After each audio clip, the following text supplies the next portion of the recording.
آپ کو لگتا ہے کہ پاکستان تحریک انصاف پارٹی جو ہے ٹوٹ چکی ہے؟ تو پولیٹیکل پارٹیز کو بنانا اور ان کو توڑنا کی روایت برقرار رہی ہے۔ عمران خان صاحب کے ساتھ بیٹھے لوگ تو پولیٹیکل پارٹی چھوڑ سکتے ہیں۔ یہ جو جلاؤ گھراؤ کیا گیا ہے پاکستان تحریک انصاف کی جانب سے، لیکن اس وقت یہ کیوں نہیں آواز اٹھائے گی؟ ریاست کے خلاف نہیں قدم تھا؟ آپ کیا سمجھتے ہیں اس والے سے؟ اس کو چلا پائیں گے تو میں اس کا جواب ضرور دیتا ہوں۔ پاکستان میں روایت رہی ہے کہ ایک کسی بھی پولیٹیکل پارٹی کو سائیڈ لائن لگانے کے لیے، جس کو پنجابی میں کہتے ہیں کھڈے لائن لگانے کے لیے، ساری پارٹیاں ہر اس حد تک جانے کو تیار ہو جاتی ہیں جہاں تک نہیں جانا چاہیے۔ ایک جمہوری پارٹی وہ یہ عمل کر سکتی ہے؟ 75 سال میں ہر بار ایسا ہی ہوا ہے۔ فاطمہ جناح صاحبہ کے خلاف پراپر ایک کیمپین کی گئی۔ اعتماد کرنے کے لیے اسی عمران خان کی پھر ضرورت پڑے گی اور یہ چیزیں ایسے ہی چلتی رہیں گی۔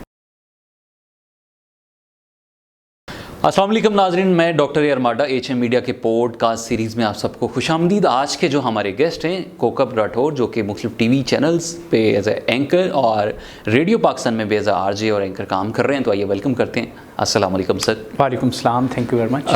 تھوڑی سی آج ہم گفتگو کریں گے، اور پہلے تو میں آپ سے تھوڑا پولیٹیکلی بات کر لیتا ہوں کہ پاکستان تحریک انصاف کو جس طرح سے دبایا گیا ہے اور جس طرح سے تحریک انصاف کے جو M P A M N A party سے علیحدگی کا اعلان کر رہے ہیں، آپ کو لگتا ہے کہ پاکستان تحریک انصاف پارٹی جو ہے ٹوٹ چکی ہے؟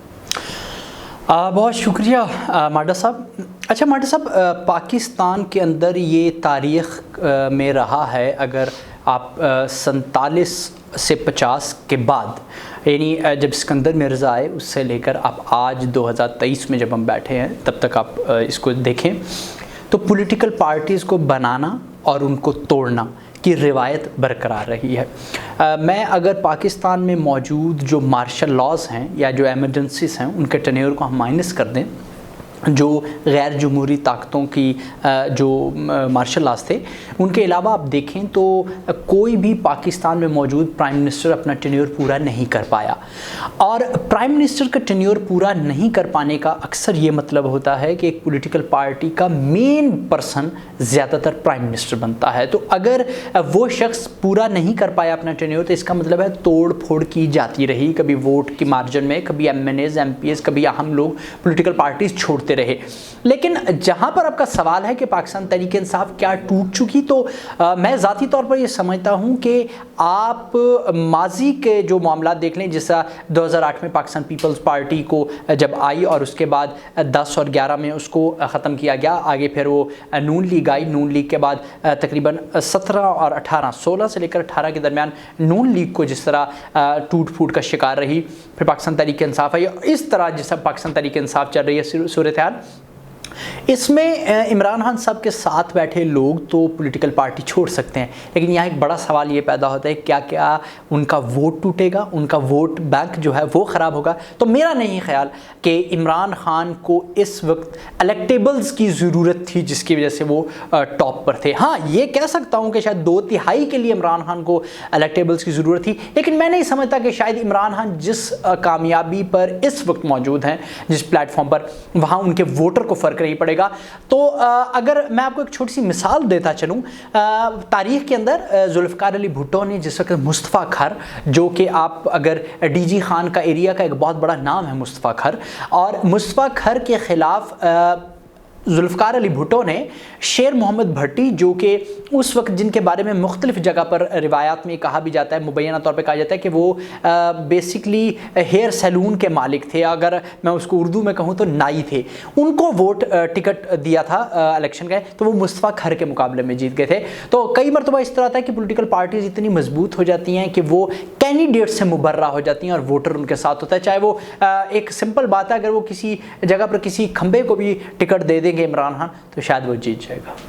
کوکب صاحب، 2007 میں بینظیر جب قتل ہوتی ہیں اور اس کے بعد قومی تنصیبات کو نقصان پہنچایا جاتا ہے، مختلف جگہوں پہ جلاؤ گھراؤ بھی کیا جاتا ہے اور قومی نقصان ہوتا ہے، اس کے برعکس آج کل خان صاحب کو جب گرفتار کیا جاتا ہے اور اس کے بعد مختلف جگہوں پہ آپ نے دیکھا کہ کچھ اکا دکا جگہ پہ جلاؤ گھراؤ کیا گیا، اور اس کو اب یہ کہا جا رہا ہے کہ یہ جو جلاؤ گھراؤ کیا گیا ہے پاکستان تحریک انصاف کی جانب سے، اس کا جو کیس ہے وہ فوجی عدالتوں میں ہوگا، لیکن اس وقت یہ کیوں نہیں آواز اٹھائے گی؟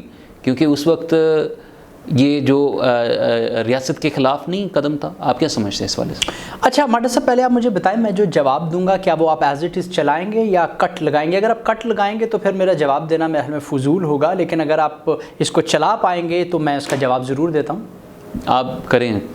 اچھا ماڈل صاحب، ایکچولی بات یہ ہے کہ ہماری یہ پاکستان میں روایت رہی ہے کہ ایک کسی بھی پولیٹیکل پارٹی کو سائیڈ لائن لگانے کے لیے، جس کو پنجابی میں کہتے ہیں کھڈے لائن لگانے کے لیے، ساری پارٹیاں ہر اس حد تک جانے کو تیار ہو جاتی ہیں جہاں تک نہیں جانا چاہیے.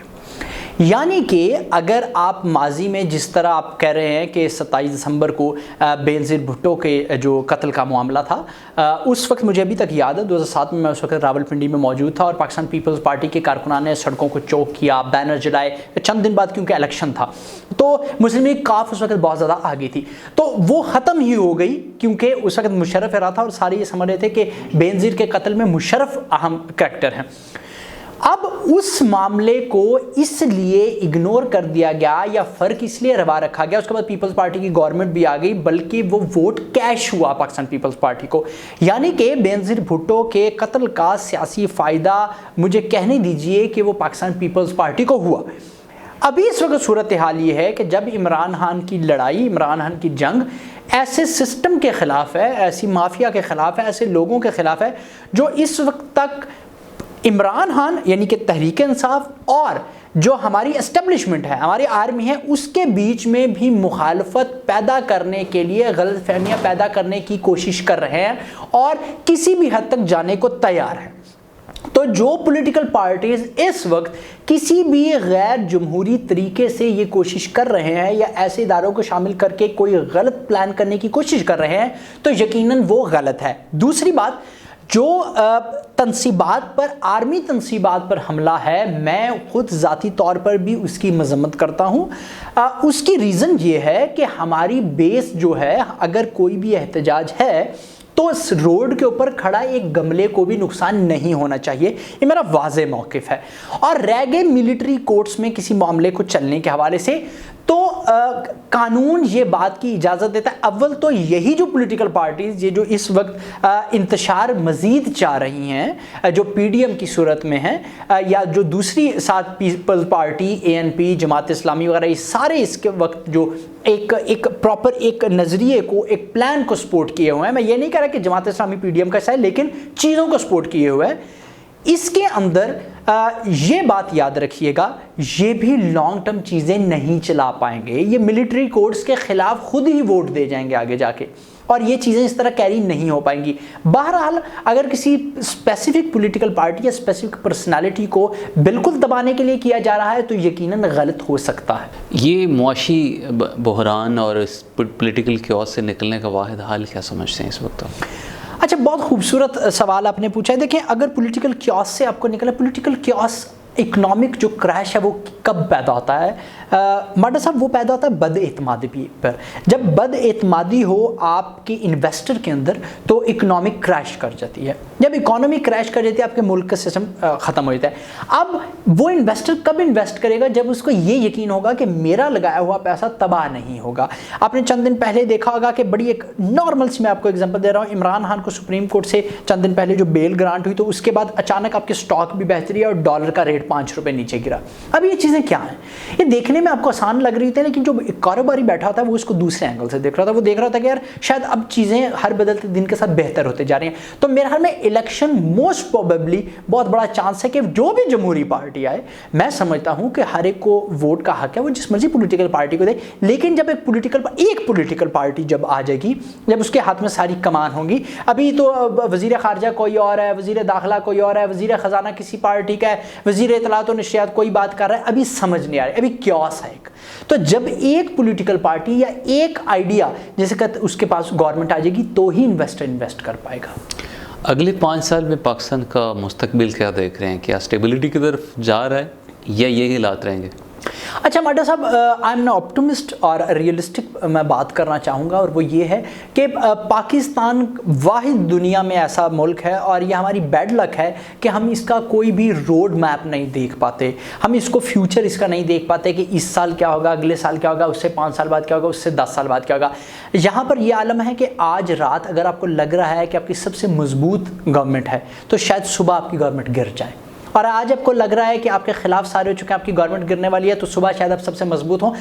چیئرمین سینٹ جو صادق سنجرانی ہیں، ان کے خلاف ان کا ووٹ کم ہو چکا تھا، اور ان کو بھی پتہ چل گیا تھا کہ وہ سینٹ میں الیکشن ہار رہے ہیں۔ اگلے دن جب الیکشن کا نتیجہ آیا تو صادق سنجرانی ابھی تک چیئرمین سینٹ ہے، ٹھیک ہے۔ اور اسی طرح عمران خان کو لگ رہا تھا کہ شاید میں 10 اپریل کو لگ رہا تھا کہ شاید میں کہیں بھی نہیں جا رہا، اور پھر اپنے 10 اپریل کی رات دیکھا کہ عمران خان کو جانا پڑا۔ اور اسی طرح ماضی میں بھی بہت سے ایسے وزرائے اعظم ہیں کہ جن کے پاؤں کے نیچے پڑے ریڈ کارپٹ کو بھی رول بیک کر لیا گیا تھا۔ تو اس طرح آپ اس کو فیوچر آئیڈیلائز نہیں کر سکتے کہ یہ فیوچر ہو سکتا ہے۔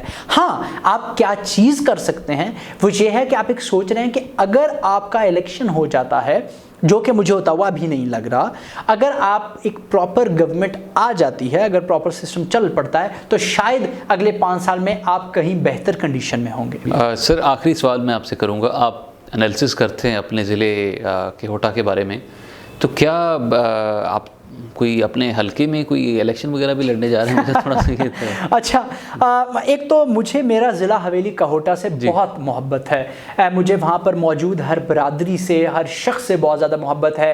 ہمارے ادھر پولیٹیکل سینیریو اس طرح ہے کہ ایک قبیلہ میرا ہے راٹھور فیملی کا، وہ قبیلہ ہے، ہمارے جو گجر برادری ہے، ہماری جو خواجہ ہیں، ہمارے جو سادات ہیں، ہمارے جو میر لون ہیں، پٹھان ہیں، مختلف جو لوگ وہاں پہ رہتے ہیں، وہ میں ان سے بہت زیادہ محبت کرتا ہوں۔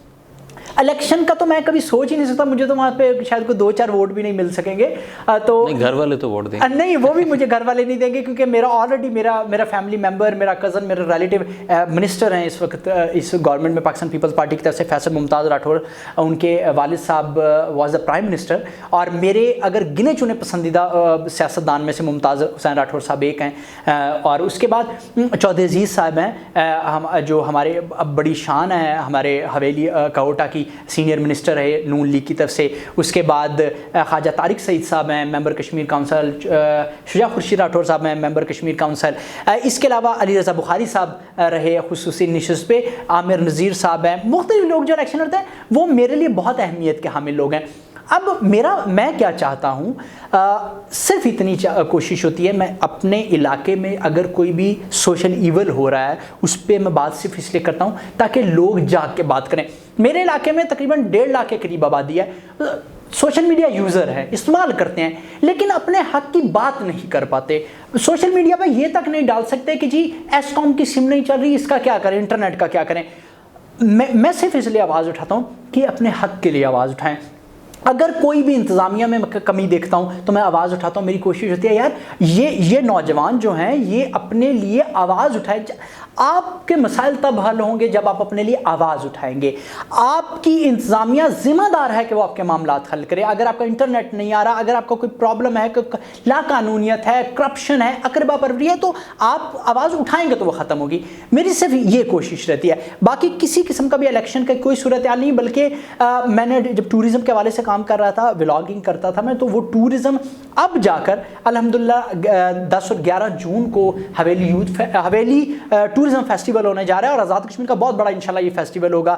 میں آپ لوگوں سے بھی درخواست کروں گا کہ اس میں ضرور آئیں بھی، تشریف بھی لائیں، اور اس کو کور بھی کریں، کیونکہ یہ وہ چیزیں ہیں جو میں چاہتا ہوں میرے ضلع کا نوجوان، جو کہ میرا فخر ہے۔ میں کئی مرتبہ انٹرویوز میں کہتا رہا ہوں کہ کوکب شہزاد کو کوکب راٹھور ضلع کے لوگوں نے بنایا، حویلی کہوٹہ نے بنایا، تو میں سمجھتا ہوں میرے لیے وہ سب برابر ہیں، ان کی مشکلات، ان کی تکالیف میرے لیے ہر برادری کا شخص بالکل برابر ہے، اور میں چاہتا ہوں کہ وہ اپنی آواز اٹھائے، ان کا کوئی بھی پرابلم ہو تو وہ حل ہو۔ تو یہی میری کوشش رہتی ہے۔ بہت شکریہ جناب کوکب شہزاد راٹھور صاحب۔ جی جناب، آج کا جو پوڈ کاسٹ ہے اپنے اختتام کو پہنچ رہا ہے، اور امید کرتے ہیں آج کا جو پوڈ کاسٹ ہے، جیسے کوکب راٹھور صاحب نے بڑی اچھی اور عمدہ باتیں کی، اور اپنا تجزیہ بھی جو ہے وہ دل سے کیا، اور کسی قسم کا کوئی دباؤ نہیں تھا، اور یقیناً یہ بات انہوں نے کھلے دل سے کی ہیں۔ تو امید کرتے ہیں آج کا جو پوڈ کاسٹ ہے آپ کو پسند بھی آیا ہوگا۔ تو اپنے میزبان ڈاکٹر ماڈو کو اجازت دیجیے، اللہ نگہبان۔